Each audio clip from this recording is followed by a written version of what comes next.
Here on the Colour of Country Life Flow FM, we're speaking with the Roads Minister, Sam Farraway for New South Wales. Sam, thanks for joining us today on Flow. Good morning, Ricky. I understand you've been down in the south of New South Wales recently looking at the state of the roads. Just what's the impression you've got? How have they come up after the floodwaters finally seem to be going down? Yes, I was on the road last week with our Nationals candidate for Murray, Peter Betts, the mayor out there at Denny, and we visited Wentworth, Balranald, Hay, Carrithel and Griffith local government areas, able to talk to councils and community members and community groups during the week. What I would say is that as the water levels drop, I've been on the road sort of talking to councils about what support they need, making sure that they've got their applications in for the $500 million regional and local road repair fund that the Premier and I announced 10 days ago in the Central West, a $500 million fund, making sure that every council in New South Wales is eligible, but with an emphasis on regional New South Wales, as we've quarantined $280 million for regional New South Wales councils. So talking to those local government areas, local mayors and councillors, of making sure that they get their applications in, because they close today, Ricky. They close today. So far, we've only got a handful of councils that haven't yet hit the send button, but I'm reliably informed that they're all working on the last round of those forms, and we'll have them in today, because I want to turn around these applications as quickly as possible and get this funding out the door by the end of the month and the cash in councils' bank accounts by the end of this month. Roads Minister Sam Farraway, we will certainly get the word out to our councils where we broadcast in the south of New South Wales on that one. Look, John Graham, your shadow, opened up a bit of a line of discussion about this regional road transfer and road classification review. You're talking there about funding councils, but what's the history on this scenario where some council roads became state roads and there may be a prospect they can become council roads again? It's a bit hard to track. Well, the history is back when Labor were in government, they palmed off all these state roads back to councils. Literally did it overnight, literally palmed off thousands and thousands of kilometres worth of roads back to council with no cash, no support, no plan. What the New South Wales Nationals did at the last state election is committed to undo this mess. Now, we are doing that. We have a priority round where we have 37 recommendations. We've delivered 20-odd. Now, what this is reclassifying a road maybe from a local road to a regional road, which means that is still under council's control and administration and ownership. But when you sometimes go from local to regional, there are different funding options available. You then can go from a regional road to a state road, and a state road is owned and administered by the New South Wales government. Now, what we did is we opened these applications up to councils. We had 500 applications from councils across the state about either reclassifying a road or transferring it back to state government. Now, of the 500 applications, there was a priority round of 37 that we needed to do straight away. Now, that could have been reclassifying or transferring it. We've done 20 of those. We've still got some more to do. We've got that budgeted. We're going to get that finished, and then we're going to turn to the full round where we review all those applications, and over the coming years we're going to work with local government about how we manage that and how we slowly and gradually retransfer or classify those roads into the future. That's how it works. We've always said that this is a really long process. This is not something that can be done overnight. You need to grade, assess the road, inspect the road. Councils have to bring the roads up to a condition before they get transferred back to state government. The other complexity, Ricky, is that some of these roads have been flooded, so they've been damaged. And we have what is called disaster recovery funding that comes from the Commonwealth. So when a community like Balranald or a community like Wentworth is flooded and their infrastructure is damaged, there is funding there through the Commonwealth and New South Wales governments to repair that infrastructure. We need that funding, and our contractors come and repair some of those roads before we can transfer them. And the reality is if you talk to any of your listeners, I suspect most of them don't really care who owns the road, but what they want is their potholes fixed, filled, and they want their roads repaired.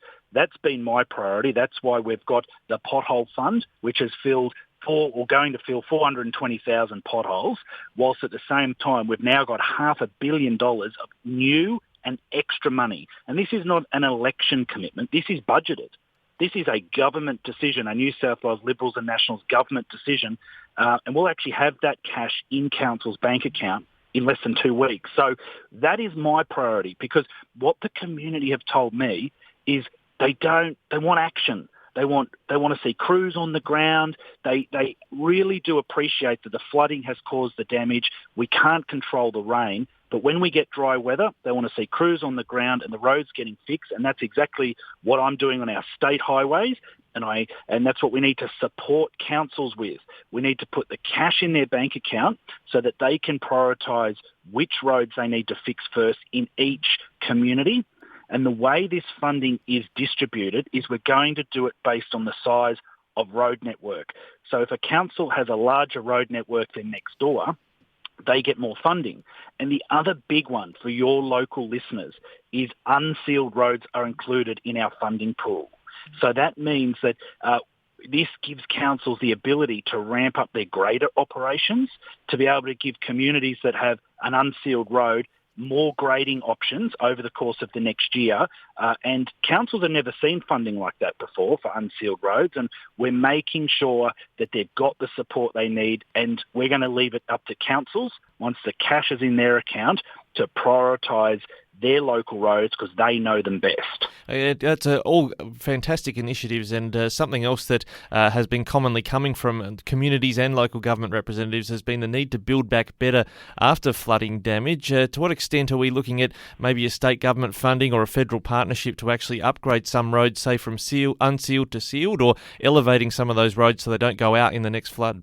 Oh, it's a very good point, Ricky. And you're right, whether you can start sealing or resealing or sheeting roads, whether we need better culverts, better drainage, and that's what flooding has taught us. That is the learning, that we need to look at our infrastructure when we rebuild it, to build it back better, build resilience into the infrastructure, because it's got to withstand more weather events more often.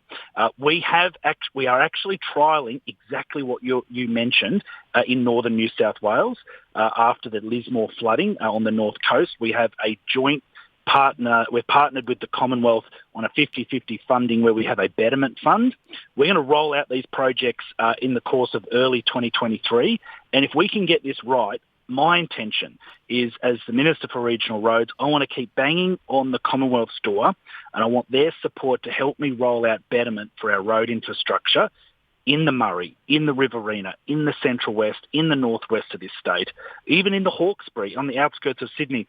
We need to make sure that we are building back this infrastructure better. We're making the improvements while we build it back, because that is exactly what the community expect of us, and this should be the new way that we rebuild infrastructure, especially roads, with a real focus on deliverable infrastructure and meaningful infrastructure. Like, let's fix the culverts, let's fix the drainage, let's look at bridge approaches, let's look at widening, let's look at the stuff, even in some cases slight road raising, so we can make sure we get it right. Because you're never going to stop every single flood, and we saw that recently. But what regional communities need after a flood, when the water recedes, we need to reconnect the roads, reconnect communities as quickly as possible. And that's what I've learned. I think we're doing better at it, but there's always more work to do. Our Roads Minister, Sam Farraway, just before we let you go, when you talk about those initiatives, you talked about culverts. Getting cows underneath the road might not immediately come to mind, but the dairy industry and indeed New South Wales farmers very grateful for a further injection of funding to help these cow underpasses. Yeah, these cattle underpasses. So we've announced another $2 million available for our hardworking dairy farmers to access co-contribution grants. We've increased it up to $100,000 per farm application. Now, this is for where you build an underpass under the road for cattle to be able to move properties, but where it intersects in the road network so they can go underneath the road. I've seen them in the northern rivers, the mid-north coast. I've seen them on the south coast.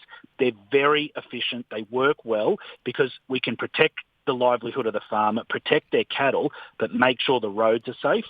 This funding is open from now till the end of February. It's a co-contribution model. Any dairy farmer that lives in a disaster-declared LGA will get a bit extra support in contribution, but it also includes flashing lights and it also includes additional signage that we have grants up to $20,000 to alert motorists when we have cattle that intersects with the road network. So it's all about a safer road network and also backing in our dairy farmers who work extremely hard.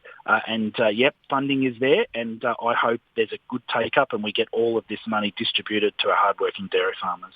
Well, thank you very much, Sam Farraway, the Roads Minister. Our regional communities depend on those roads a great deal. Thanks again for all that information. Thanks, Ricky.